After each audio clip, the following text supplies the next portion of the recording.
Welcome. Good to see you all. I'm Bruce DelMonico, Assistant Dean for Admissions here at the Yale School of Management. Hi, I'm Laurel Grodman, also Assistant Dean for Admissions here at Yale SOM. We co-lead the full-time MBA admissions office, and we are here today. We have an hour with you. It's noon U.S. Eastern Time, so welcome wherever you're joining us from. If it's in the same time zone or if you're later in the day for you or earlier in the day, wherever you're joining from, it's great to see you. In this upcoming hour, we're hoping to share as much as we can about the Yale SOM admissions process and how we evaluate. Before we do that, just a little bit of, quickly about us. I'm a New Haven native. I've been at Yale SOM for over 20 years. Before that, I was a lawyer and have been involved throughout my time here in various aspects of building the application and the evaluation process. Okay. And I am a longtime New Haven resident by choice. I started at Yale College many years ago. I'm a Yale SOM grad, and I have been working here at Yale SOM for the better part of the last 15 years or so. And so we're so thrilled for you to be here to join us. And I want to say we put a lot of thought into the application, how it's constructed, what we ask, how we ask it, how we view it. And the hope for this hour is to give you insights into the process, how we think about the application, in the hopes that as you're hopefully, as you're preparing your Yale SOM application, possibly for our round two deadline on January 6th or maybe farther out, that these insights will be helpful to you as you work on submitting your application. And by way of background, I just want to start by saying, the application, it's not a static thing. It's evolved over the years. It continues to evolve. I can, as one example, when I started, I think we had four essays in as part of the application. That went down to two, and now it's one. And it's not a matter of just kind of taking things out. We've thought about what the right balance is between what we're asking for, why we're asking for it. So we're trying to diversify the range of inputs we ask to allow you to present your fullest picture of yourself, and also to be fair and more consistent in our approach. So, as we reduce the number of essays, we added video questions, behavioral assessment. So it's constantly an evolving process. Um, Again, our guiding principles are to think about what outcomes we care about, both in the program and beyond, what we can evaluate well, and always think about other things that are more predictive, more helpful, and also fairness and consistency plays an important role too. What are we asking in the fairest and most consistent way possible? I would say just a couple examples in recent years. We've added more context information, more background information to help get a better sense of the context in which you've studied and worked. We've added more entrepreneurial questions over the last few years in partnership with the head of our entrepreneurship center.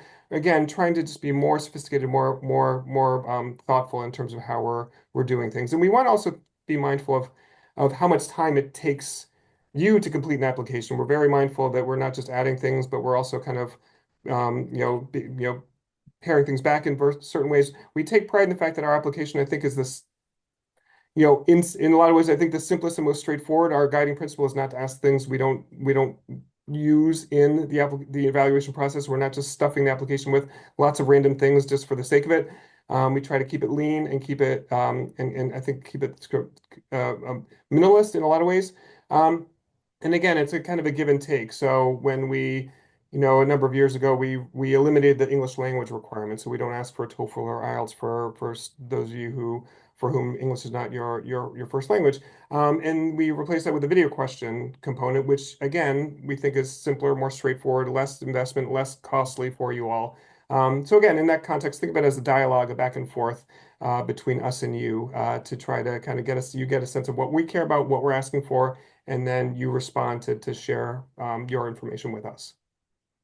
Great. And I can touch just a little bit more on our sort of philosophy here in admissions. I think Bruce did a good job highlighting how thoughtful we try to be about what we include in the application. And I promise we'll get into the sections of the application in just a little bit. But just taking a step back, we really are focused on things that are predictive of the outcomes that matter, your performance in the classroom, your potential for professional success, and really your propensity to contribute to our community and the communities you take part in after you graduate from Yale SOM. So with that, within the application process, what we're really looking for is your academic potential, your professional background, and what you bring to the communities that you're a part of. And really everything that we ask you in the application will tie back to one or more of those things. And then with that, we engage in what we call holistic review, which is probably a term that you've heard before. But what it means to us is that we're looking at all the elements of your application. All of it is relevant and it's also relative. So it means that there's no one specific weight given to any of those three areas that I mentioned or to the individual inputs that give us information about those areas. And so an example, a more concrete example of this might be how much we weigh your test score. So that's really going to depend on your academic and professional background. So for instance, we'll rely more on the quantitative section of your GMAT or your GRE if you're a literature major working in a non-quantitative job than if you're an econ major who's working in finance. So that's one example of how that quantitative section isn't going to have one universal kind of weight for everyone. And then, as Bruce touched upon, we're really looking to assemble a class that's diverse across a range of dimensions, your backgrounds, your experiences, your perspectives, where in the world you come from. And with that, we want to give you as much opportunity as possible within the application to tell us about where you're coming from, how you've reached the milestones that you bring to the table today. And so we'll get into some of that as well. Yeah, and actually, speaking of which, so it makes sense, as Laura said, we want to get into the sort of the details of the application and give you some concrete advice about the specific elements, the specific aspects of the application. So why don't we do that? Maybe for the next half hour or so, we'll maybe go back and forth and ask each other questions. This isn't a Q&A, so unfortunately, there's not opportunity for you all to ask questions directly, but the hope is that we can ask some of the more commonly asked questions to cover as much territory as we can and give you the best advice we can in the time we have. So we'll go back and forth and ask some concrete questions about the application. I guess maybe if I can start, a question we get a lot actually has to do with the mechanics of the application review process. How do we read an application? What does that look like? So a couple of things that I'll touch upon. So every application that we receive will have multiple sets of eyes on it. It's part of what Bruce shared earlier about our principle around fairness and making sure everyone is getting as fair a review as possible. We make sure that that review does not just happen from one person who might be coming at an application from a particular angle or might be hungry while they're reading it or whatever it might be. So there will be multiple sets of eyes on every application. And within that, we give our team a fair amount of discretion in terms of how to go through the review process in terms of what order they're reading materials in. But the way that our actual reader is set up probably describes the way that most applications will be walked through. We see sort of an overall dashboard of some of the key elements of your profile just to give a sense of what we're going to be encountering beyond. But then from there, we have the various sort of academic components coming first. We'll see your transcripts, we'll see your academic history, we'll see your testing. And there's elements that are more related to professional history. So the work experience section you'll fill out, the letters of recommendation, your resume. Then we see sort of those community elements of the activities that you've engaged in. The only as well, I should say, as any background information that you've shared, we can view throughout. The only really prescriptive thing is that we do ask our readers to save the video questions for last. We recognize that it's a very different sort of format than the rest of your profile, and it probably raises a little bit more opportunity for kind of bias and coloring the perspective on the rest of the elements. So we do ask that complete an entire application review before looking at the video questions. All right, so Bruce, we get this one a lot. How do we evaluate fit in reviewing an application? Yeah, I think that's a bit of a trick question because we don't evaluate fit. We are very decidedly counsel and train our readers not to look at fit. And that's not to say, I know Laurel, when you were speaking earlier, you talked about sort of the elements we're looking at in terms of academic preparation and professional potential and the community contribution especially. So it's not to say that we don't care about community contribution or the ways in which you'll engage or the kind of values you'll bring to our community. But we have specific traits and behaviors that we're looking for there. We're not, fit is a very broad catch-all that frankly has the risk of inserting subjectivity and possibly bias into the process. And that's again, in the interest of being as sort of as objective and consistent and fair as we can be. We don't want to have people have this kind of very broad, ill-defined category that they can use to insert whatever their preferences are. Fit could mean different things to different people. You went to the same school I did. You like the same sports team. You like, you have come from a different part of the world, and therefore I prefer you over someone else. So fit itself is not something we look at, and it is again. It's not to say that we don't care about sort of our mission or the values, what you'll bring to our community, but we want to make sure we're very concrete and specific about what that means, and not have it devolve into just an ill-defined and kind of amorphous category like fit. So hopefully that gives a little bit of a sense of, again, it's consistent with how we approach the process generally, I think. Um, Again, another general question we get before we get into the specific sections of the application, Laura, does showing interest, visiting campus, attending events, getting alumni recommendations, does that help your chances of being admitted to the program? Yeah, it's interesting. This ties a little bit back to the point about fit. So I think fit is important from your perspective, from the candidate perspective, because you want to decide whether Yale SOM is the place that you want to spend 2 years for business school. So it absolutely needs to feel like the right fit to you in whatever criteria you have. But we're not looking to determine who we think, is SOME, who belongs here. Again, using anything other than the more objective criteria that we laid out.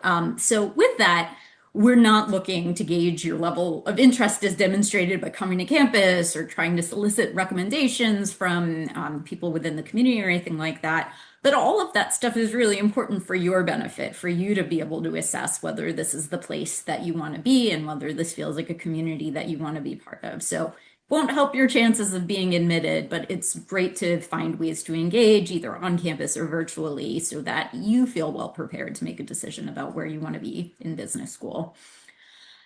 Bruce, this is maybe a little bit of a timely question because our round 2 deadline is just over a month away at this point. Is now a good time to be applying? This round, this season, is there enough time to apply if you're only getting started in this process right now? Yeah, no, great questions. Yeah, we're about a month and a day away, so it's almost exactly a month away. And as an aside, thank you for that additional uh, insights on the fit piece in terms of like the matching process. It is, we do think of the evaluation as one part of a larger process, and it is very much a two-way conversation or two-way process. So I think that was really helpful additional information. But in terms of is now a good time to apply? Yeah, again, sort of this round this season. Is it too late? It's not too late, certainly. It's a month out.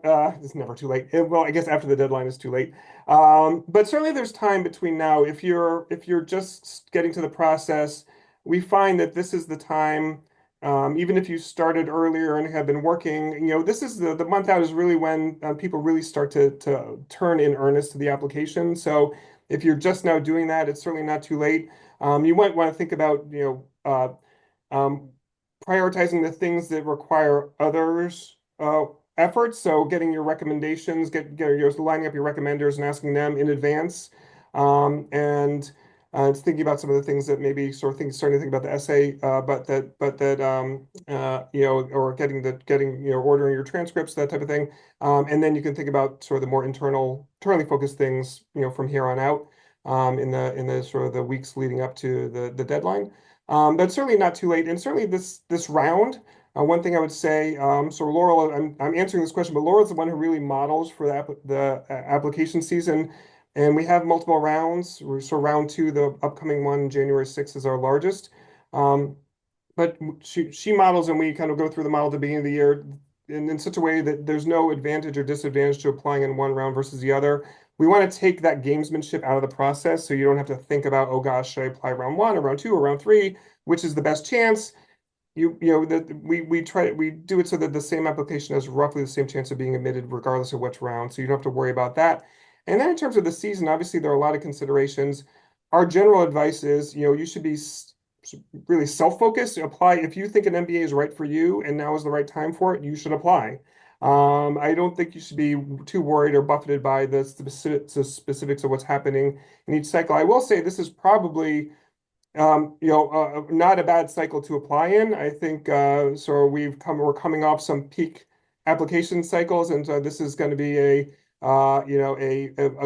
good one to be part of. I know the international students tend to, I think there's a lot happening on sort of the visa front and others that creates a lot of uncertainty. Our advice, and we're working with our Office of International Students and Scholars. We work with the Yale generally. We actually have worked with an immigration attorney to help our international students get to campus and help advise them. So we try to marshal all the resources of Yale, but I think the first step is to apply. So if you don't apply, you can't take advantage of those resources. That won't be an issue. So I think that, even if for whatever reason decide that now is not the right time, I think it never hurts to put your hat in the ring and start the process, and then you can figure the things out later on. So that's a little bit about, I think, this season, sort of this round, and certainly like even this point before the round. Um, and I guess so. One other question, Laurel, that we often get a lot, is there anything that automatically disqualifies you from consideration? Are there thresholds or cutoffs or anything that would be automatically a no? Yeah, I think the short answer to that is no, and that's really tied to the concept of holistic admissions. There's no one element of the application that is a hard stop, and we're not going to go on to review the rest of it. So there's no testing threshold or academic threshold or amount of work experience that would make us say, no, we'll go no further on this. Yeah. I guess there's maybe a subset that question that we're getting more frequently, more recently. It's become more of an issue is about AI, artificial intelligence. So how do we view that? How should candidates view that? I think that's a question that we get a lot and is really kind of an increasingly important topic. Yeah. Yeah, and I feel like we're a little better prepared to answer that question, having been through a few cycles now where AI is widely accessible, than maybe even a couple of years ago. I'll start by saying our application does include a statement of guidance on AI, and I really encourage you to read that ahead of time. Because it is, I think it's probably the best statement of our intentions. So I think we acknowledge that AI is a part of daily life and in fact can be beneficial in helping us in a lot of contexts. So we don't have an outright prohibition on it, but I think taking our guidance to heart will really benefit you in the end.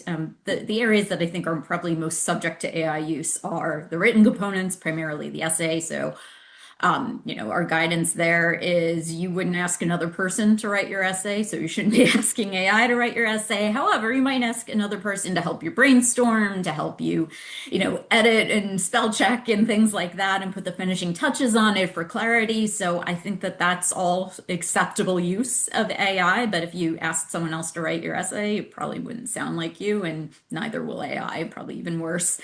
And then when it comes to spoken components, there is where I'll say just don't use it. We have had the experience now of going through several application cycles where people are using AI to generate answers to video questions or using it during an interview. It doesn't go well. It's never going to benefit you. Your authentic responses, even if they're imperfect, are going to be a million times better than something that AI is generated. So that's where I'd say just don't. All right, so what we could touch upon it maybe a little bit more when we get into those sections later on. But why don't we dig into the more concrete sort of components of the application? So, Bruce, I'm going to ask you a couple of questions in the sort of academic and test score area, all kind of laddering up to how we assess your academic readiness for the program. So, to start, what are we looking for in evaluating transcripts and test scores? Yeah, yeah. So obviously, as Laurel said earlier, sort of academic preparation is one element that we're trying to evaluate. It's kind of more shorter term element because we want to make sure you'll be able to be successful in the Yale SOM classroom.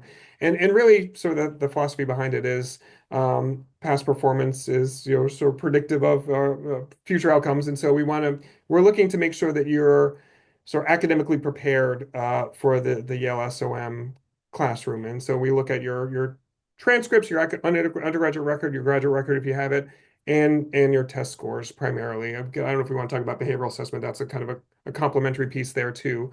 And again, it's not the case that everybody is going to be first in their class, but we want to make sure that everyone is able to kind of keep up and can both get out of the classroom what they need and also be able to contribute so that there's there are no challenges there. But so it's really just looking to make sure that you are at a level where you can kind of keep pace with the Yale SOM sort of academic experience. And how are grades versus test scores weighted? We talked a little bit about this earlier in the Yeah. quantitative example, but more generally. Yeah, yeah. So, and to your point about holistic review, there's no specific weighting for any element. Grades, test scores, or anything else. It's not as though there's a formula or this counts this much and this other thing counts that much. We look at them very much together, and I think the example you gave was a good one. Depending on we're looking again. The touchstone is looking to make sure that you're prepared for and will be able to keep pace in the academic environment. So we're looking for evidence between the grades and scores that will give us that confidence. And so they work in tandem. We don't again. There's no specific weight. We don't have and we kind of flex. That if you have a stronger score, maybe we could be a little more flexible on the GPA. If your grades are stronger, we don't have to see as much in the test score. So they definitely work in tandem, and we do get much more nuanced into those elements as well. And what if my grades or my scores are below average? We post our averages or our medians, I think technically speaking, on our website. You can see those, and obviously it's a natural thing to compare your own performance there. So, how can you address it if you are below average? Yeah, I mean, I would start by saying that I probably, certainly our medians, but even half the class is below the average. So I think take the averages with a grain of salt. I can't remember if we post the mid 80% in the We do. on the post. So look at the mid 80%, and even beyond that, there's 10% above and below. So I would definitely take that with a grain of salt and understand that if you're if you're we have some flexibility there, and we do look at things like context. We do look at your test scores. We do look at the other elements of the application. That's what holistic review is about. Excuse me. Grades don't exist in a vacuum. So we're looking at your entire application together to get a sense of your academic preparation, and so things like context, things like your background, other elements, even your work experience can compensate for maybe a less strong. So I would say in general, don't feel like you need to be at or above the average. But if you do feel like there are gaps, a couple things I would say. One is we're going to talk about the essay shortly, but we do have an optional essay or optional statement. If there's something specific, if you had a poor semester and there's a specific reason that you can use to explain, please give us that context, that additional context. Please explain if there are specific gaps that you could address, or I think one example, we actually we regress on outcomes, and we actually find that the verbal part of the test is more predictive than the quantitative section for us. But we do care about quantitative preparation. And so if you say we're a liberal arts major in college and didn't have any quantitative exposure, taking a statistics class, taking a microeconomics class to help get that exposure, help get you kind of up to speed for the program could be helpful. It's also a great indicator if you just can't stand those classes when you take them, that's maybe a sign the business school might not be right. But hopefully they don't have to be your favorite thing. But if you can kind of do them, get the exposure, get that under your belt, that can really helpful. So those are a few things I would say. Okay. And probably one of our most popular questions to to our inbox is, do you offer test score waivers? Yes, and actually, I think I've seen that. We unfortunately were not able to respond. I think Modesto, who's on there with us, who we didn't acknowledge up front. I apologize. Who's SOM MBA admissions, the Y icon. She's the third part of the team here, and I think she's been answering some of those questions. But I have seen the test waiver question come through in the Q&A, and we don't offer test waivers. We know that other schools do. Our view, again, this gets back to the consistency is the test score provides useful information to us. We think out of fairness, we want to ask it for everybody. I think some people feel as though they're that it so might favor certain populations versus others, or there might be certain biases. But we actually have I know that there's been and some undergraduate institutions went away from it, but then went back to it because they actually found what we have always felt, which is that it's useful. It actually can help people in a lot of instances who might have a more modest undergraduate record, who might kind of whose profile might not be as strong in other ways. So we've always kept it. So I apologize that there's no test score waiver, but it's for an important purpose, and we do take that very seriously. I'd love to share. There's a lot about the academic piece, hopefully helpful. Love to talk a little bit more about work experience, which is another important leg of the stool, as it were, in the evaluation process. And I guess, Laura, most generally, how do we evaluate work experience? What are we looking for in that context?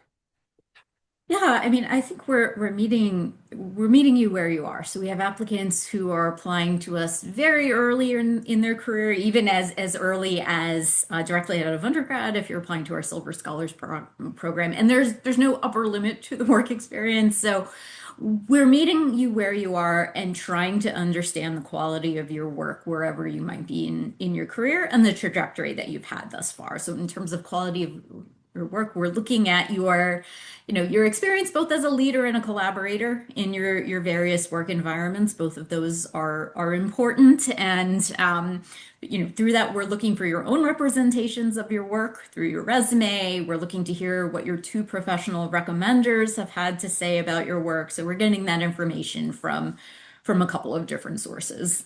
Yeah. And I would posit that it's very rare for someone to have a very simple, straightforward, and uncomplicated work history. How do we, what if someone has, say, more or fewer years than average of work experience, or work gaps or periods of unemployment? How do we think about those? Yeah, so the same point that Bruce made about the averages when it comes to academics, roughly half of our applicants are going to be above and then below average, more or less. So I wouldn't get so hung up on average. I would say, a good portion of applicants to business school, not just for us, are somewhere in that 3 to 7 years of post-undergraduate work experience, but we see people on the earlier and the later end of that, and that's completely fine. Again, what we're looking to understand is, what has your work looked like during that time? Have you been progressing? Have you plateaued? Have you been taking on new experiences? So there's no right or wrong kind of amount of work experience to have there. I think just do your best to represent the quality of your work during the time that you've been working and how you've been just continuously building upon your career. I think one place to be able to do that we allow you beyond the resume itself is when you enter your work experience into our work experience section, we give you an opportunity to tell us a little bit more about the choices that you've made. So in each position, you have an opportunity to answer, why did you move on from this role? And that's a really helpful kind of glue to your application. If you've made perhaps a lateral move to another organization, it's not always evident from a resume why that happened. So that's your opportunity to bring us a little bit through your thought process there. So I definitely encourage you to take advantage of that opportunity. When it comes to gaps in work or unemployment, again, we know that work histories are rarely linear. It's not inherently bad to have a pause in your work history or to not be working right now. What we want to understand again is what's the rationale behind it. Give us a little bit more context there, and everyone will have an opportunity to do that. In fact, everyone will identify if you've had a gap in work experience or are currently not working of a gap of 3 or more months, and then you'll answer in just a brief statement to share with us what was going on during that time. And lots of people are doing things that are not strictly speaking work during those, whether it's looking for a new job or engaging in skill building or whatever it might be. So use that as an opportunity to help kind of glue together your work history for us. And another thing we ask for in the work experience, excuse me, section of the application are post-MBA goals. And I guess a question we often get is, how detailed do people need to be in articulating their post-MBA plan? And then if someone's looking to do a pivot, um, how do we define how realistic a career shift is? Yeah. So I'd say sort of in spirit of thinking about work and professional kind of history and aspirations as a whole, We definitely place more weight on what you have done to date versus what you're hoping to do in the future. In part because we know that your future plans will very likely shift and change and evolve during the time you're in an MBA program. We've looked at this for many, many years, and the vast majority of people don't do the thing that they said that they were going to do in their MBA application, which is totally fine. But with that, we know it's not a very reliable source of information. What we do want to know is that you've at large given thought to why you want to undertake this journey over the next couple of years and spend your time and resources in business school. So having a general idea of your interests, of what you're hoping to get out of an MBA program to further those interests, I think is important. But having a 1, 5, and 10-year plan that we know will very likely change is not necessarily what we're looking for. So we ask you for, it's not an essay, it is a career statement. It's 200 words, which goes by pretty quickly, where we ask you about what those career interests are, what you've already done to develop them, and what you're hoping to do, or what you know you need to do to further develop them. So again, it can be something as broad as sustainability. My interest is in sustainability. You may not have a specific target role within that identified, although if you do, that's fair to share. But talk to us about how that interest developed and then how you're looking to continue to pursue that interest going forward. We're not looking to play career planner. If you've given evidence, I guess, that your aspirations lie in an area where you clearly haven't researched what it's going to take to get there, I think that's a little bit more of a flag, but we're not looking to say, oh, you started here, it's impossible for you to go there. Yeah, yeah, makes sense. And I guess one Mhm. other question about work experience, you mentioned earlier the different inputs, and one of them is recommendations. And just want to ask, for a few thoughts on, how we look at them and maybe how candidates should think about who to ask and how to approach them. Yeah, when it comes to recommendations, my two bits of advice to keep in mind are always recency and proximity. So, in terms of recency, having someone who has worked with you as close to the here and now as possible is always beneficial because you're playing as you today, and having that perspective on where you are right now within your learning and development is really valuable. And then in terms of proximity, ideally, at least one of your recommendations will come from an immediate supervisor. And that's because this is the person who's responsible for your day-to-day, development and feedback and your growth within your organizations, and who's going to have likely interacted with you in that capacity more so than anybody else within the organization. Of course, there are exceptions to this, and I think we give a fair amount of recommendation-based advice in other areas. So I'm not going to go into all the nuances of what if I'm an entrepreneur or what if I'm a consultant and I don't have a regular supervisor. I think there are ways to approach this in in a satisfying way across all these dimensions. But having a current supervisor is ideal. We know that for many reasons that might not be possible. Again, we'll give you a chance to explain if you don't have a current supervisor. It may be as simple as I haven't told my current supervisor that I'm applying to business school, which is a great reason not to be asking them. We'll just ask that you share that information with us so we can put into some context the choices that you have made. So I think maybe we'll turn directly from work experience in and talk about some of the other components of the application. So why don't we talk about the essay? I know that there's oftentimes a lot of questions around the essay. And putting it in context, the essay can give us information about a lot of different areas depending on what you choose to write about. It really could be sort of academic, professional, or sort of community involvement, or your background and context. So lots of different information to potentially glean from this. But just to frame it, we ask you to answer one question, as Bruce mentioned before. We give you a choice of three to pick from, but in a way they're really kind of directing towards the same place. So you have an option of speaking about your biggest commitment, the most meaningful community that you've been a part of, or the greatest challenge that you've faced. So, Bruce, why did we pick these as the essay questions? Yeah, no, I'd start by saying it used to be that we asked everyone to write about their biggest commitment. That's a topic that we developed with a faculty member in our organizational behavior department here at SOM.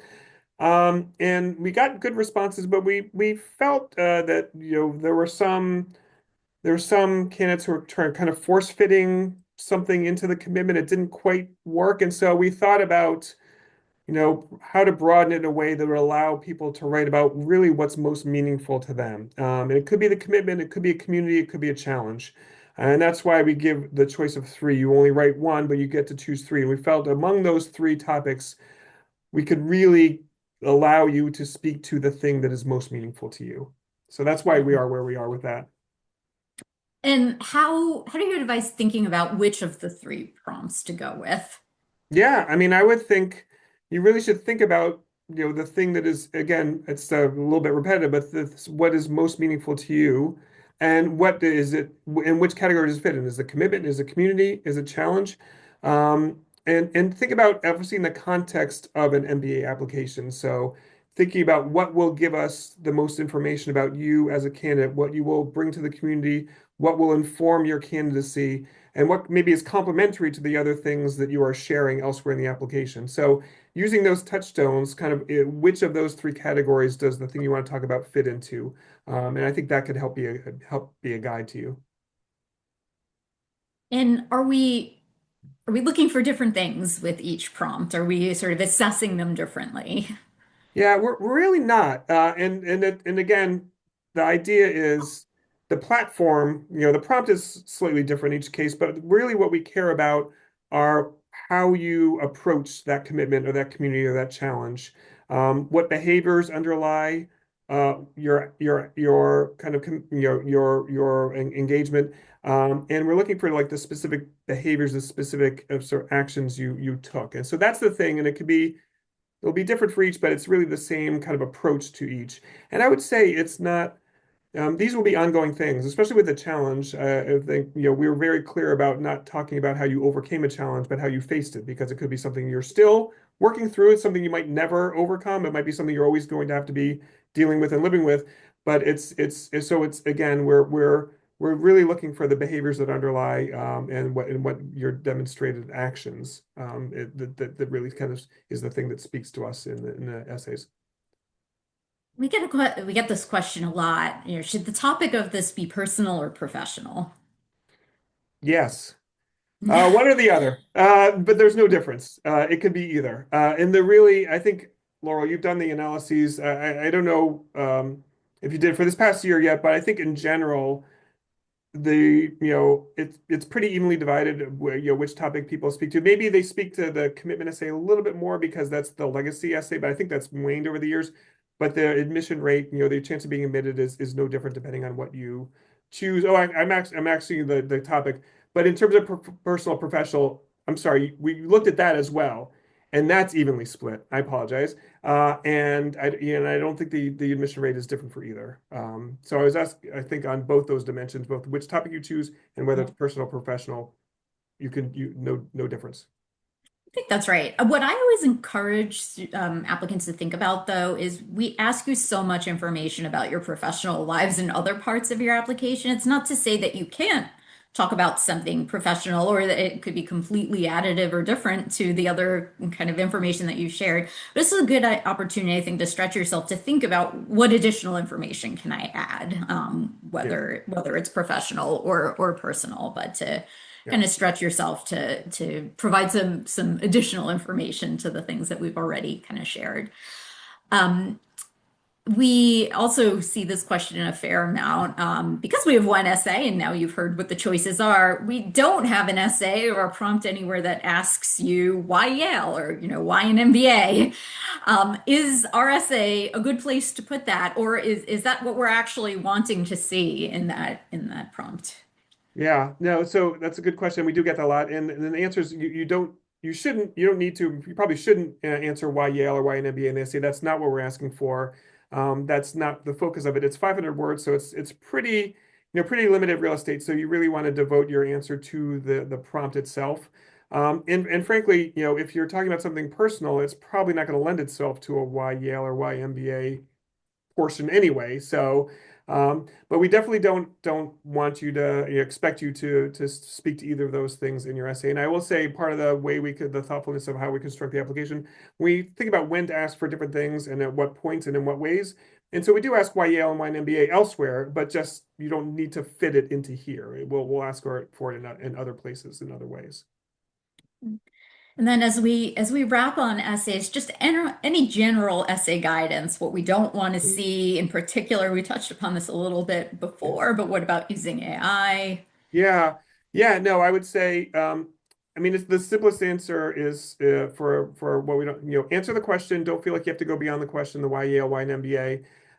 One other general piece of advice I would say is don't overthink it. I think people tend to sort of there's a lot of hand wringing and stress about the essay. It tends to be the last thing in your control before you submit the application. So I think there's a sense that this is the most important thing or the thing I really need to like pour all my energy into. My advice is always do a good job. Don't stress. It's not going to be the make or break. It's not going to be the thing that either gets you in or keeps you out. It's an important data point. It's something we look at again in the context of holistic review. So do a good job, take it seriously, but don't get overly stressed about it. Don't feel as though this is the thing that's going to get you in. And in terms of AI, I think you mentioned this earlier. Use it. I think use it as a trusted friend. AI should not be writing your essay for you. This should be your essay, but it can help you with brainstorming, it can give you advice. It can be like, like you ask a friend or a relative. Use it that way as a sort of a resource, but not as a crutch. That So sounds great. hopefully that's helpful. I know we have 15, 20 minutes left. One more thing I'd love to ask Laurel. We talked about the other sort of more unique elements of the Yale application, the video questions. I think I may have mentioned the behavioral assessment in terms of the academic section, but then actually didn't actually talk about it. So I'd love to maybe spend a few minutes talking about those two things, and maybe there are others, but really the video questions and behavioral assessment. Can you start by explaining what those are? Yeah, so both of them happen after you hit submit on the rest of your application. So we give you, after you've hit submit, you have a couple of days window to complete these, but make sure you set some time aside for each. I'll give you a sense of how much, not a ton, but a little bit of time to complete sort of the final aspects of the application before we can start our review. So I'll start with the video questions. The video questions, as I think Bruce mentioned at the top of the hour, in some ways started as an opportunity to assess English language in a way that didn't require one of the standardized tests. And we still use it in that way. It's meant to be spontaneous sort of sampling of how you respond in the moment in the language in which our MBA program is conducted. But I think more generally, it gives us an opportunity to see how you're able to articulate yourself on your feet, no matter what your native language might be. And that's an important skill to have in an MBA classroom in order to really be able to actively participate and contribute, as well as, I'd argue, in life more generally. So it's a little window into that. We recognize we're not getting the full breadth of that by asking you two questions, but it's something, and it adds another sort of dimension to your profile in that sense, which is again why it's so important that you respond to those authentically in the way that they're meant to be, unaided. So the way that it works a little bit more logistically is you will be sort of brought to an external portal. You'll have lots of opportunity to become familiar with the software, so that's not going to be any kind of concern. You'll hear a brief introduction to the questions, I think from me, and then you'll be asked a series of two randomized questions by a member of our team. So no, you aren't going to receive the exact same questions as another candidate, and you'll have an opportunity to, for each one of them, hear the question being asked and then provide a 60-second response to that question. The questions are not meant to trip you up. They're not case studies or trick questions or anything like that. The preparation that you're already doing to apply to business school is going to be sufficient for this. I think the most useful advice I can give is, and I should say you'll have an opportunity to practice as well, again, to become familiar with the format. So that shouldn't trip you up. What I would become familiar with is what it's like to spend 60 seconds responding to a question. Maybe time yourself to just some, standard interview questions. For some people, 60 seconds can feel like an eternity, and for others, they've barely gotten their first thought out. So just becoming familiar with that time frame is important. Making sure you have a quiet place to do this. I mean, we get a kick out of seeing your pets and roommates come across the screen, but it's probably going to throw you off your game. So make sure you're prepared for that. And then, I'll touch again upon, AI in general and also kind of the use of notes for this. Again, all I can say on this is just don't. No matter how much you feel like having that crutch or something that you've pre-scripted is going to be beneficial to you, I promise that on the receiving end of that, it's not going to benefit you. We've seen lots of questions now over the years that have been read off of notes or generated response in the moment. It's just not what we're looking for, and it's not I don't think it's doing you justice in how you would genuinely respond. We're not going to not admit someone because they didn't have the smoothest video questions ever. It's one part of a very multifaceted review, but don't do yourself a disservice by using outside intervention there. I think that's the best thing I can say for the video questions. The behavioral assess. So, and I should say the video questions, I would put aside 20, 25 minutes to complete. That's probably a generous amount of time, but just make sure you have that time put aside. And then for the behavioral assessment, similarly, I think that this is a 20 to 25 minute exercise. So we're talking all told about an hour worth of work after you submit your application with time for a snack in between. And so the behavioral assessment is something that I think we're really proud of and has really come into our application process over the course of the last decade or so. The behavioral assessment is what we would call a non-cognitive assessment. So unlike a GMAT or a GRE, it's meant to look at interpersonal and intrapersonal skills that we know are associated with success in business school, because we've worked really hard with ETS, who helped us implement this test, to study that. And what that means in a little bit more concrete terms, we're not selecting a class for particular, personalities or things that we think are going to help you kind of mesh well with one another. Perhaps you could use a test like this for that, but we are using it for a very specific academic purpose. So we've worked, again, very hard with ETS to understand what are the constellation of traits that allow us to gain academic confidence with candidates who perhaps don't present as strong academic profiles.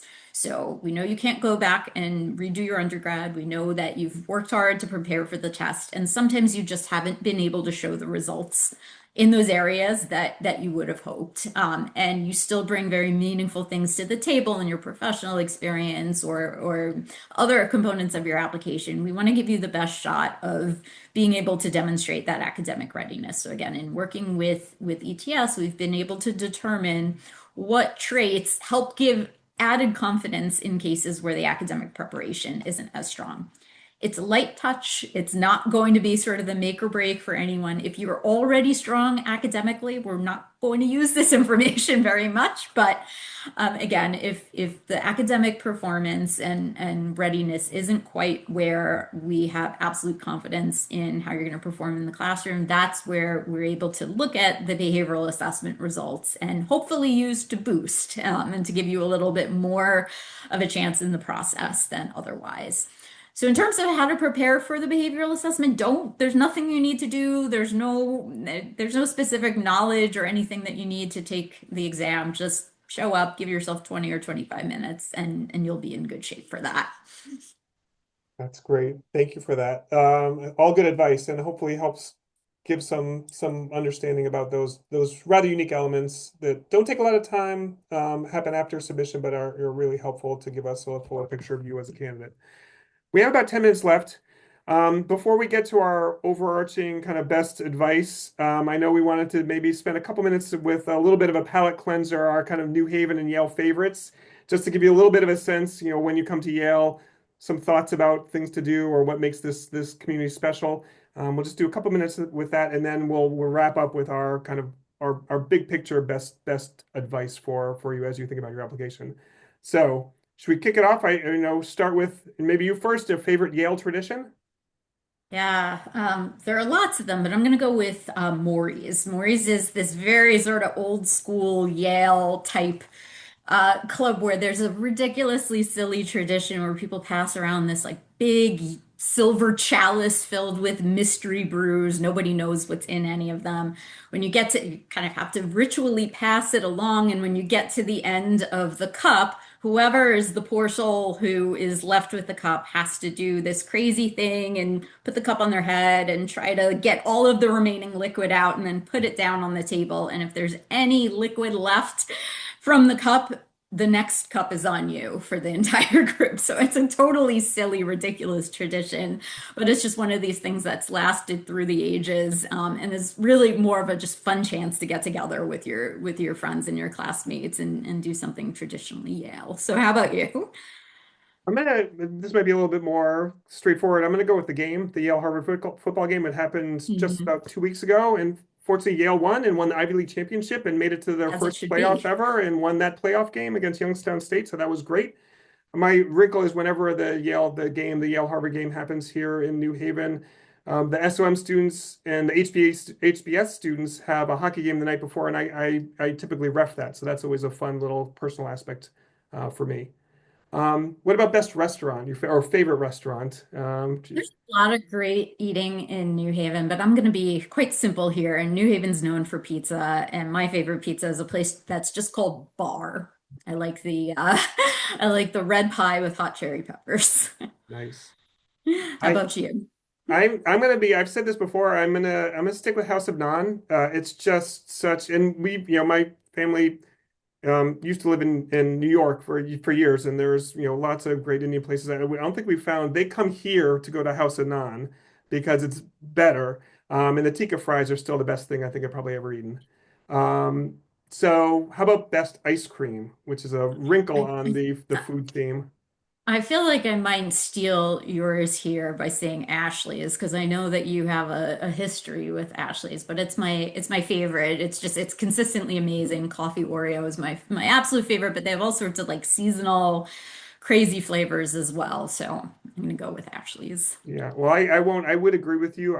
As I said, I used to work there in high school, so I have a certain connection to Ashley's. But I'll go with Arethusa Farms then, which is it's actually a dairy in Litchfield County, upstate here in Connecticut. But they make sort of milk. They have like also it's a full working dairy, but their ice cream is very rich. Not a lot of flavor selections, but very, very good. So that's always a great selection as well.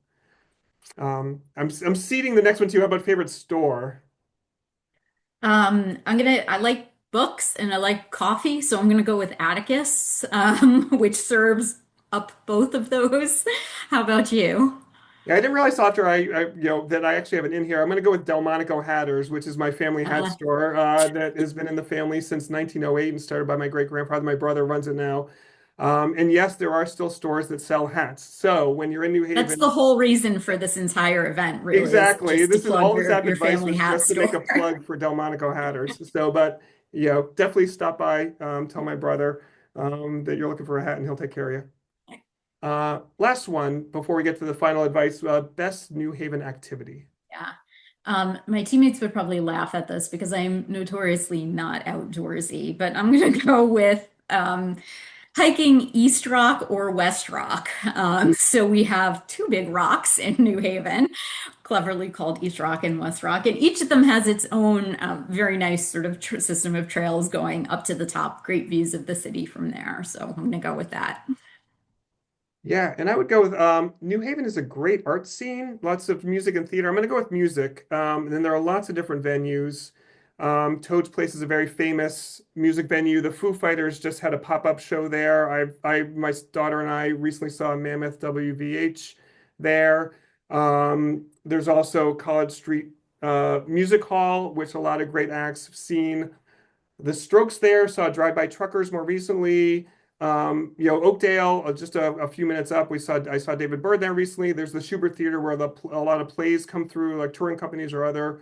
And so just a lot of really good live music. Cafe 9 for jazz, Firehouse, another jazz place nearby. So really, regardless of your musical taste, there's a lot to speak to here.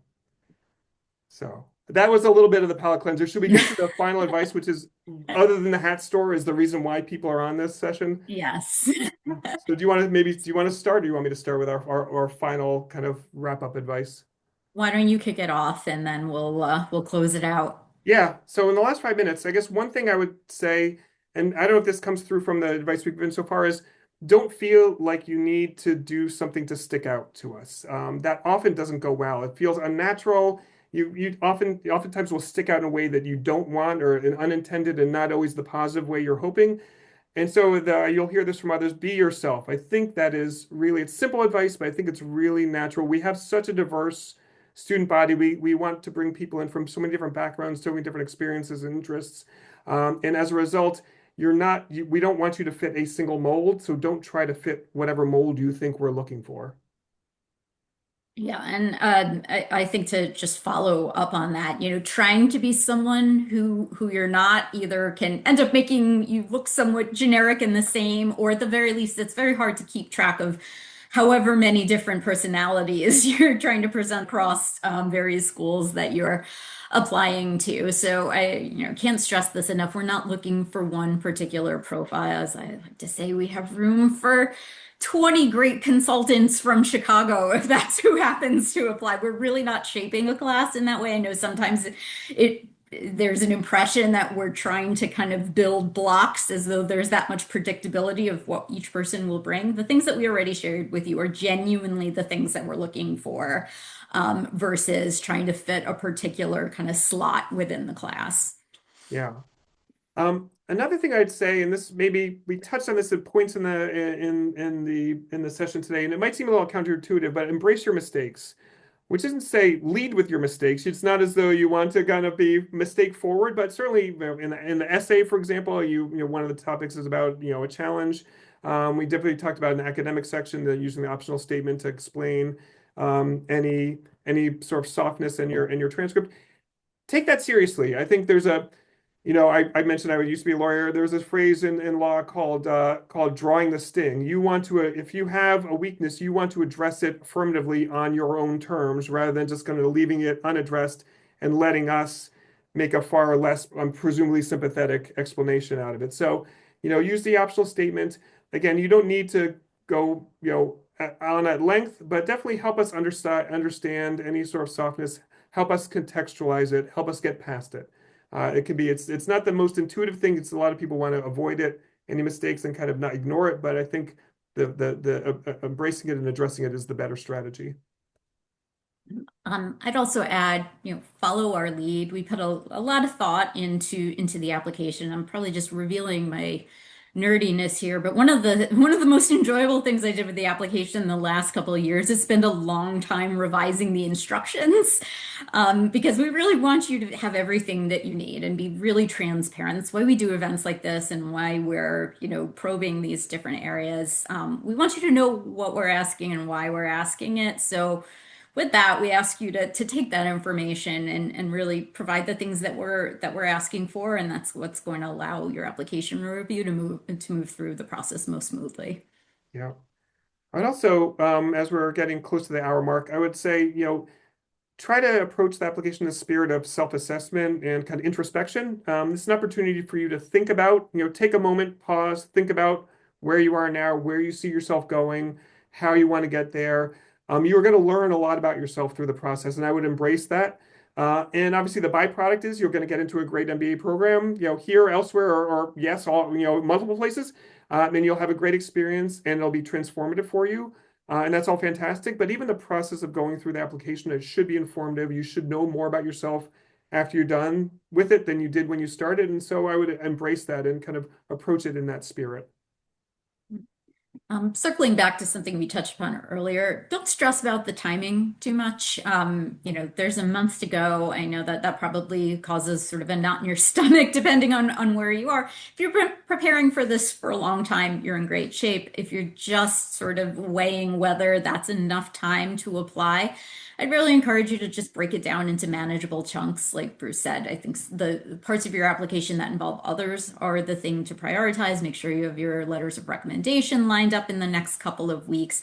If you haven't taken a test yet, it does take some time to schedule that. But I think everything else is quite manageable in that time frame. So I don't think you've bitten off too much of a task if you're still on the fence about doing it now. But just make sure you prioritize those things that involve others. Yeah, and I would definitely say we're absolutely, as you got a sense from this session, we're not assessing what you're doing in this month. This month is to help prepare for us the things you've spent years doing educationally, professionally, and the things to do to get us that information is not as so extensive or so overwhelming. I would also, I mean, I guess the last thing I would say, I said this before, don't overthink it. As Laurel said, we tried to make the instructions very clear, the process very straightforward. We're not asking for things that are unnecessary or extraneous. Um, and I guess I would say don't take yourself out of consideration. If you're questioning whether now is the right time, whether this is the right round, this is the right cycle, you're not going to have the opportunity to join us in the fall if you don't apply this year. So you can always, decide now's not the right time later, or whatever you could update your thinking later. But don't, I would say don't take yourself out of the process and don't overthink the process. And that's maybe what we'll end on. The last thing I would say. Um, I think that's a good stopping point. And, we tried to fit in as much as possible. So this wasn't the forum in which we can answer your direct questions, but we have a lot of events coming up over the course of the next few weeks where if you do have more individualized questions, you can get those answered. You can always reach out to our admissions inbox if you have something very specific to your application, but we're here to help. We're here to help guide you through that process over the coming weeks, or if you're aspiring for a round 3 application, you have a little bit more time, but we're really glad that you could join us here today. Hope you found this information helpful. And we very much look forward to getting the chance to hopefully see many of your applications through our review in the coming weeks.